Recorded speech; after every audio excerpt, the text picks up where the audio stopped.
पटोलेंसंदर्भातली येत्या 4 जूनला देशामध्ये इंडिया आघाडीचं सरकार येणार असा दावा नाना पटोलेंनी केलाय।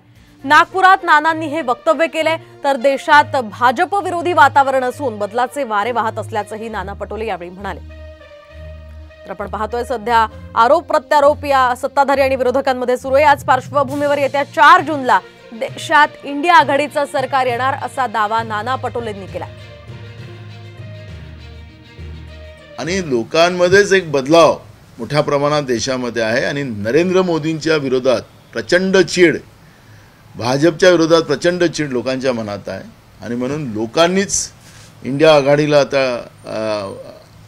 आपल्या हृदयात आणि मनात बसवून त्या पद्धतीने या निवडणुकीला पुढे जात आहे आणि म्हणून हे बदलावचे वारे पूर्ण देशभरामध्ये पाहायला मिळतात आहे। आणि राहुल गांधींनी जे ट्विट केलं ते बरोबर आहे की 4 जूनला इंडिया आघाडीचं सरकार या देशामध्ये होणार आहे।